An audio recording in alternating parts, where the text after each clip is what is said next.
everybody, and welcome back to another episode of Star Wars Lads. Today, we are talking about our most anticipated Star Wars projects for 2023. We're going to be talking about the series, the video games, the comic books, the novels, all of it that is coming out. We're going to mention everything that is coming out here and then give you guys our top 10 most anticipated. But before I do so, please hit that like button down below and subscribe to our channel for continued Star Wars content. We have a ton of stuff coming for you starting next week and carrying all the way through the end of April when the Bad Batch Season 2 begins, and then Mandalorian Season 3. Then we're going to have Jedi Survivor. We have so many things coming out for all of you. You're going to want to stick around with Star Wars Lads for all of that stuff coming out. If you haven't checked our top 10 Star Wars stories of 2022 out so far, check that out. We posted that video on Wednesday. It is up on the channel. Also, let us know what you are most excited for in 2023. So before we get into it, we're going to run down our honorable mentions, which is basically everything that is coming out in 23 that is not on our top 10. So beginning with one that is TBD right now because of the announcement of Skeleton Crew. We were told Acolyte was 2023 a long time ago, but with Skeleton Crew being confirmed 2023, we do already have 5 Star Wars series coming out this year. The likelihood of a 6th is probably slim, but a late 2023, early 2024 release like the Book of Boba Fett last year is probably most likely. We also have the Battle of Jedha, which I've started already because we got a review copy graciously from Del Rey's audiobook department, and it is quite good. I'm listening to it so far, but that is coming out at the beginning of January because we started already. Kind of felt weird putting in our most anticipated. That is coming out January 3rd. We have the Sanos Staros miniseries coming out on February 1st. The High Republic Adventures, the Nameless Terror miniseries, February 22nd. The High Republic Adventures Quest of the Jedi one-shot, March 1st. Hunters Battle for the Arena. You remember that video game Hunters that is supposed to possibly come out someday? Well, there's a junior novel tie-in to it coming out March 7th. We also listed Hunters as possibly something that comes out this year. It was supposed to come out like 2 years ago. We have the High Republic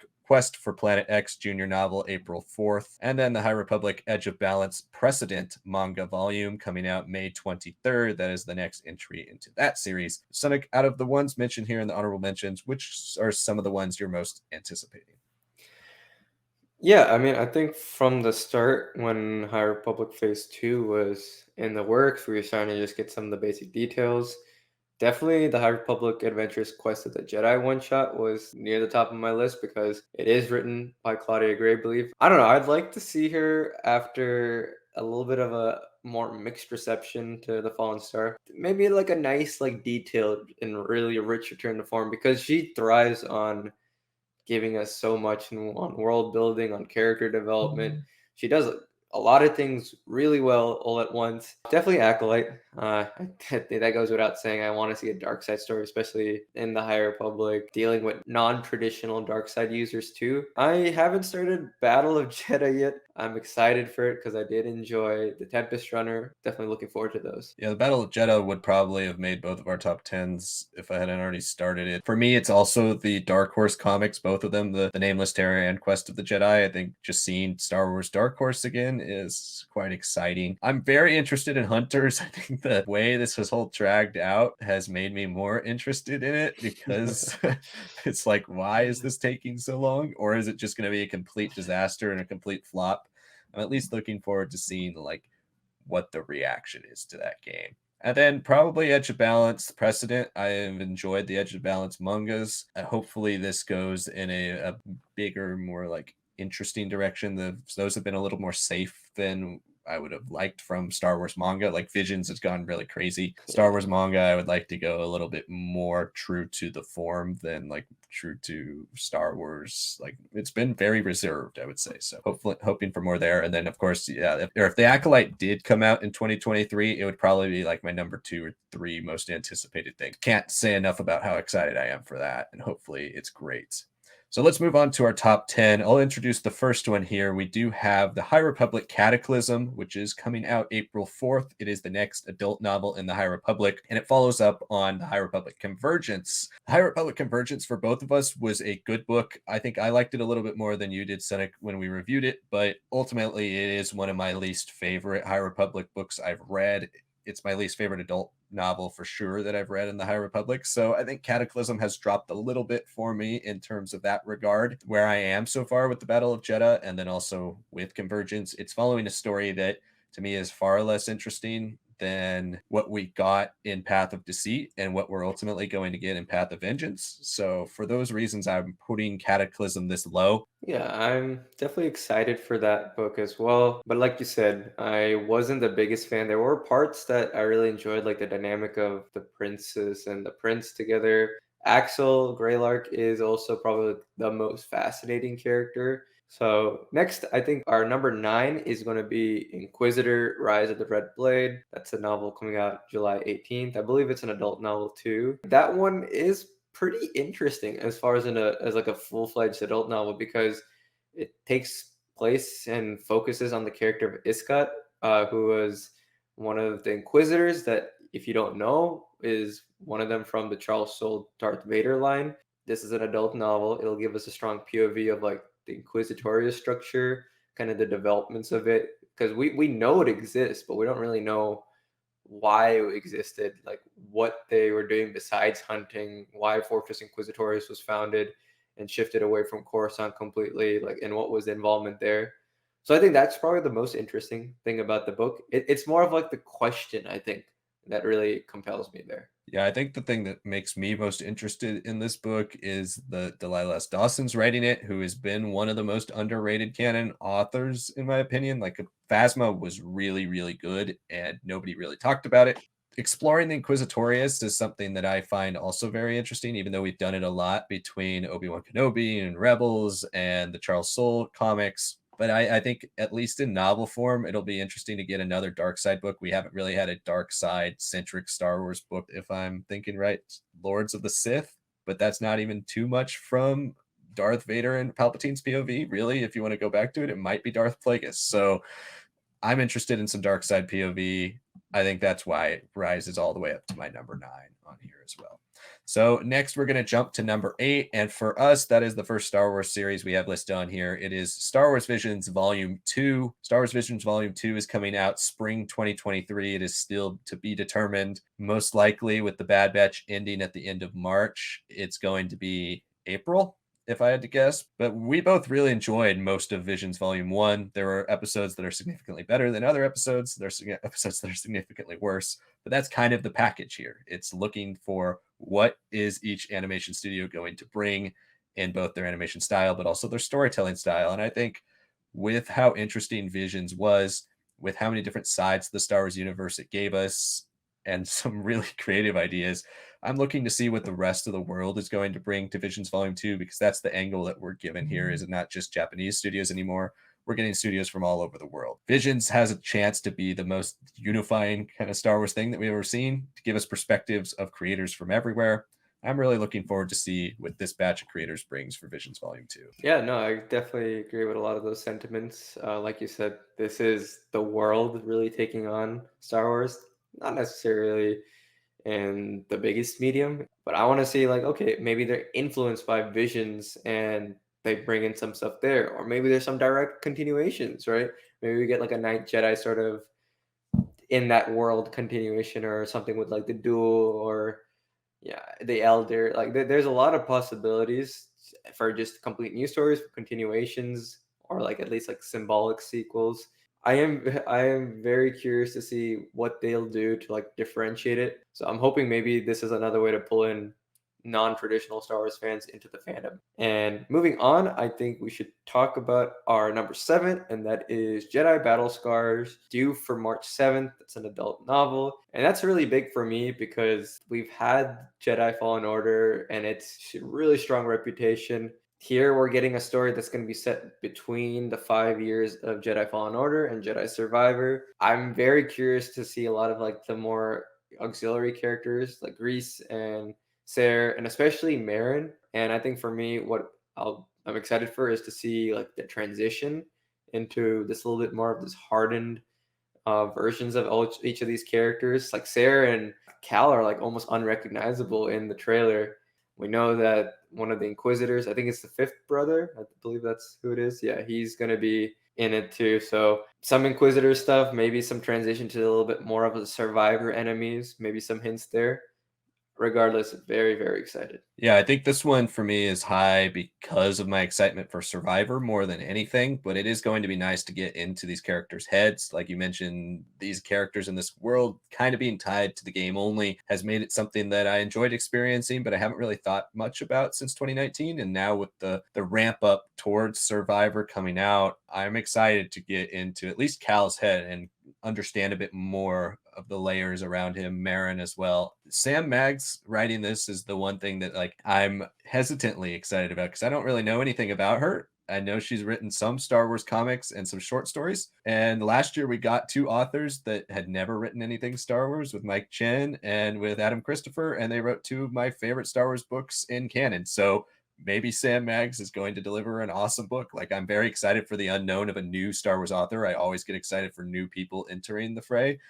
And hopefully this is a really, really great book. I think this one, the cover art is very like video gamey. I think I'm not a huge fan of the cover art, if I'm being honest, but Yeah. I think this is going to be a pretty cool thing. Number 6 on our list, we are getting into our first live action series. It is Skeleton Crew, which was announced at Star Wars Celebration last year when we were there. It is coming out in 2023. We're not sure when. I think based on the typical Disney Plus Marvel slash Star Wars release schedule, we have Star Wars covering the entirety at the beginning of the year from January all the way to the middle of April.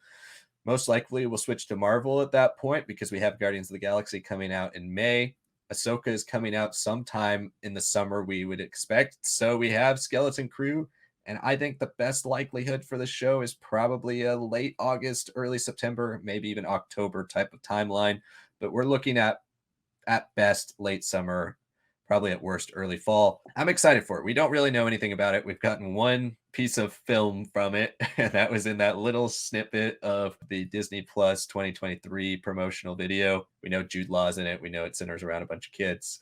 And we know it takes place during the same timeline as Ahsoka and The Mandalorian. I think as we get closer to the show, as we start to see what the story is more about, this could have creeped into my top 5 or top 4. I don't think anyone really expected. Like when we asked for different Star Wars, we're asking for something like an Andor and presumably an Acolyte. Skeleton Crew, I feel, is like it's definitely building off of like the big streaming era, like hype and the connection to like social media, like TikTok and all that. John Watts is definitely a inspired choice, but not visually for me. I've always felt that his MCU films are quite good story wise, character wise, quite good, but they tend to be a bit sillier and a little bit. I don't know if it's a Sony influence or not, but it does seem a little drab. Are we getting an Ahsoka to show up? Are we getting a Mando and Grogu to interact with these kids?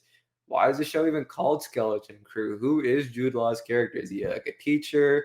Is he just some guy who's just taking care of these kids because the situation demands it?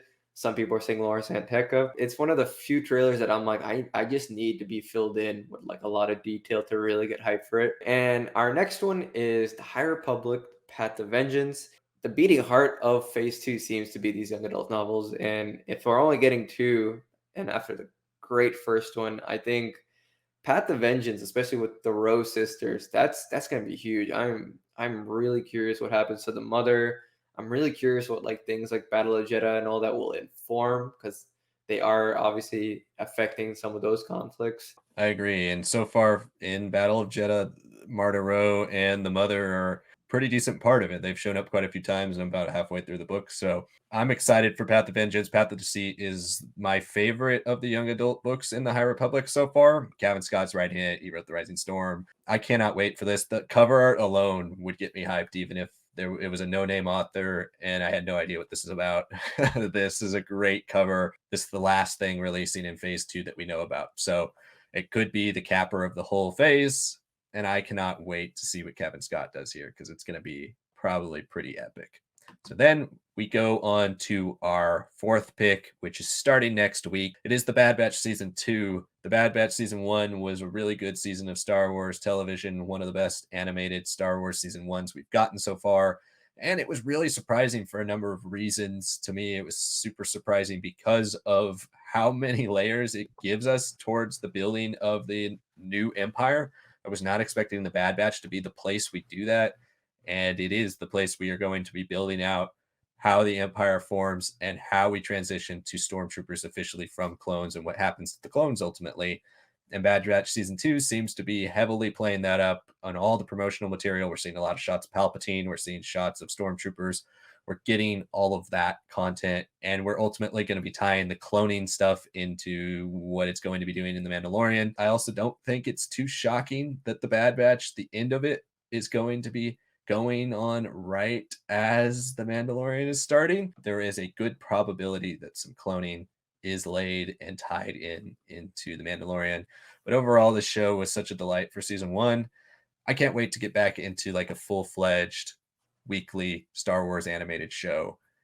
Yeah, I mean, we've been waiting for this season that was apparently ready like last spring and it's just been shuffled back and back and back. I know at Celebration they were saying end of year and then they pushed it back again. Earliest like promo images that they released were also of Echo and Tech, and those are the two most underdeveloped, especially Echo in my mind because he didn't even really talk to Rex about fives or anything. So I'm very curious to see him rectify that. And I know there's also a scene of like the clone troopers and what seems to be a lat and it's being attacked or something. So maybe we're going to see a little bit more like clone rebellion, uprising. I'm very curious to see what Rex is doing because Rex has been in and out, but now it seems like he's building something. But we also do know at the end of the day he's retired. A lot of things happening, and of course, always what happens to Omega. That's going to be a really big one. So I'm very curious. I'm excited. It seems like from what they've released so far, season 2 will be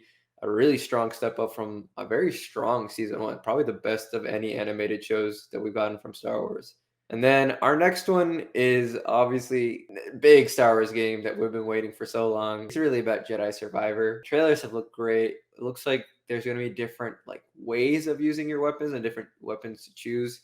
So like you might use like a Claymore style High Republic lightsaber once. You might dual wield in a situation. Those it looks like they're really building out the Souls-like gameplay into something even more complex. We have a companion named Bode, like I said before, who's going to be like rolling around and working alongside you a little bit more than just the stationary Marin and Sarah. But we really don't know like the villain. It looks like maybe like a High Republic Jedi or something could be like the villain here. We got someone from the Dirt species. It's a game that we don't know a lot about, but the hype for how great Jedi Fallen Order was is really pushing this up to the top of the list. Yeah, I agree. I think just the fact that we finally get another single player Star Wars game, and I'm excited for this because it seems to be making itself stand alone from its inspirations. This time we seem to be going in a completely new direction, developing some new lore. All of that gets me really hyped for the story. And then the gameplay as well seems to be paving its own trail rather than just being a Star Wars version of Dark Souls or Star Wars version of the new God of War gameplay. This is the first Star Wars game we've probably all been really hyped for since Battlefront 2015 let us down. So I cannot wait for Jedi Survivor. So coming in at number 2, we have The Mandalorian season 3 going to be releasing March 1st, its first episodes. This season is particularly exciting in my opinion because it seems to be the capper of what we've gotten for so many years across Clone Wars and across Rebels, which is the building and fleshing out of the canon Mando story. I cannot wait to see Mandalore in live action, see the remains of Mandalore, and see how much Mandalorian mythology we are really going to focus on here. And do we get to see like a major Mandalorian type summit? Do we get to see Din become the Mandalore, wield the Darksaber? All of the Mandalorians history, culture, legends material that we've gotten over the last, really since KOTOR, like for the last 17, 18 years, we've gotten so much Mandalorian mythology, and some of it's been picked and choose for the Clone Wars and Rebels.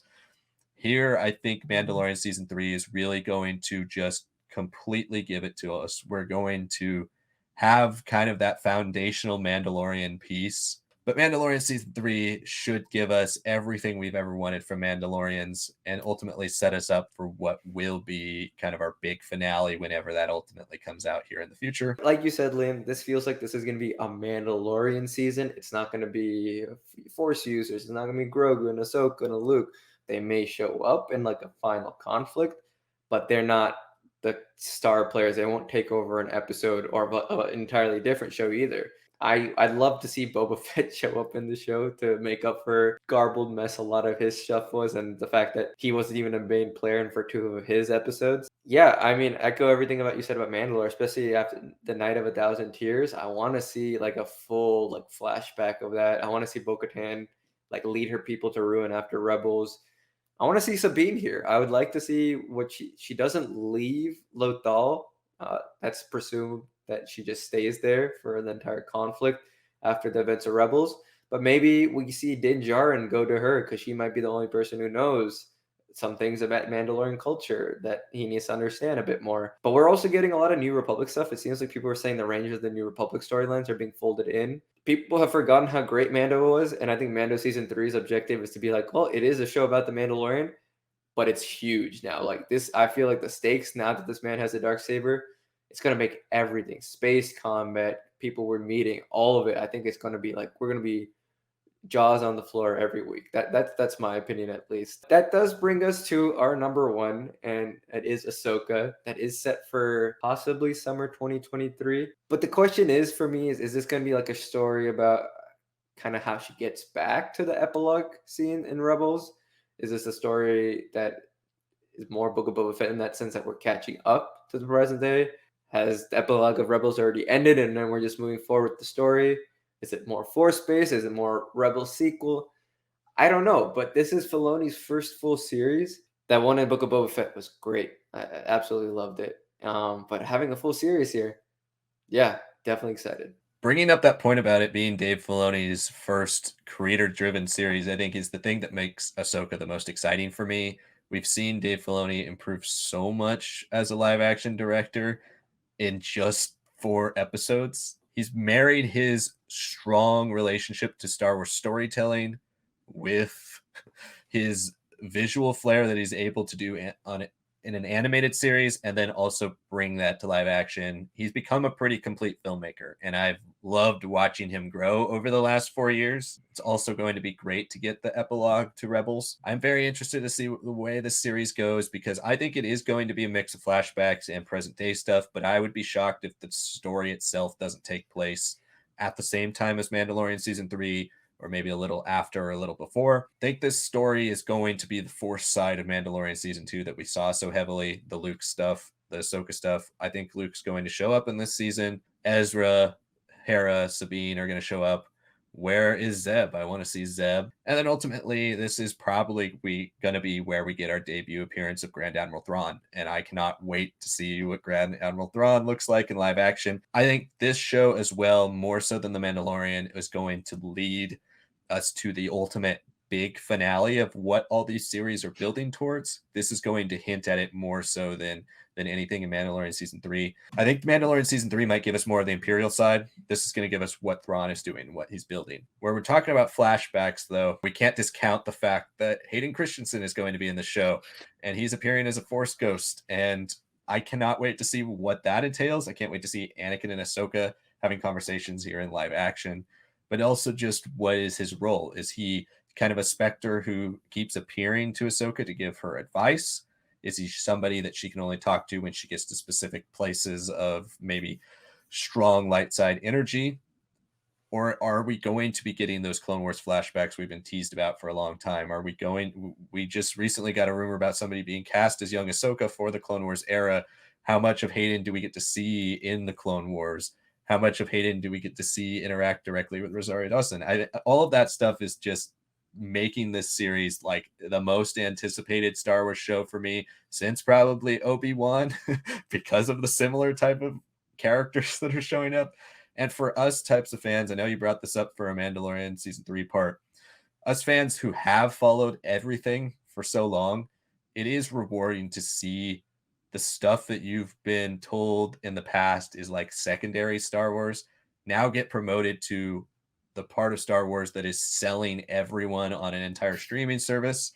And for all of us who have stuck with all these shows and stuck with these books and comics and all this stuff for so long, it is nice to finally be rewarded with basically our foundational animated Star Wars character getting her own show to cap off all of the animation we've seen for so long, and to really give us something that hopefully is pretty epic. I've always been somebody who prefers Jedi stuff to like war stuff in Star Wars, if we're taking those two sides of the mythology, I've always preferred the fantasy, the mystical element. So I think Ahsoka is going to be our placeholder for that here in this part of the Mandalorian timeline. And that's why Ahsoka is our number one. So thank you all so much for watching. Let us know what your top 10 would be down below, or if there were any on our honorable mentions that we didn't list that you think should have been on our list. Let us know what you're most anticipating in 2023. Like we've mentioned throughout this video, we do have a review of the Battle of Jeddah coming next week, as well as the beginning of our Bad Batch coverage. So you're going to want to stick around with our channel for all of the latest and greatest in the Bad Batch. We have so much of the most anticipated Star Wars content of the year coming out in the first 4 months that you're going to want to stick around with Star Wars Lads for all of the latest and greatest in the world of Star Wars. Make sure you're hitting that like button down below and subscribing to our channel. Thank you so much for watching, and we'll see you next time.